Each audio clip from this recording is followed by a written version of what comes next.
এখন তোমার সাথে আমার যোগাযোগ থাক বা না থাক, তাতে আমার কোনো দুঃখ নেই। আমি যতটুকু পেরেছি আমার সাধ্য মতো আমি তোমাকে ভালো রাখার চেষ্টা করেছি। এখন হয়তো তুমি আমাকে আর খুঁজে পাবে না, হয়তো আমি বহু দূরে হারিয়ে যাব। তুমি হয়তো ভাবছো এটা আসলে আমার অভিনয়, তাই তো? না, আসলে যে মানুষ প্রচন্ড প্রচন্ড রকমের মানে অভিমান, কষ্ট, দুঃখ নিয়ে তোমার কাছে ছুটে আসে, সে মানুষ আসলে তোমাকে ভালোবাসে।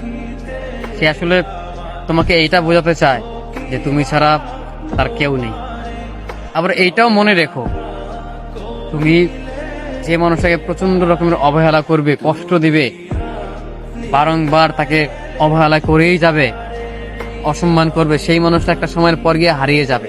তখন চাইলেও আর তুমি তাকে খুঁজে পাবে না।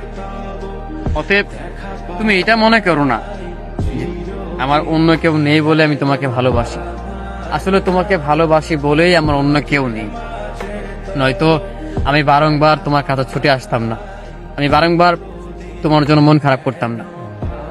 আজকে আমার প্রচন্ড মন খারাপ হয় তোমার জন্য, ভীষণ কষ্ট লাগে তোমার জন্য, তো চোখ থেকে অশ্রু ঝরে তোমার জন্য। না জানি তুমি আমার এই ভালোবাসা কবে বুঝবে। হ্যাঁ, সময়ের ব্যবধানে একদিন তুমি ঠিকই বুঝবে, কিন্তু সেদিন আমাকে খুঁজে পাবে না, হয়তো আমি থাকবো না। তবে তবে একটা কথা মনে রেখো, আমি সাধ্য মতো তোমাকে ভালো রাখার চেষ্টা করেছি, সবসময় চেষ্টা করেছি তোমাকে খুশি রাখার।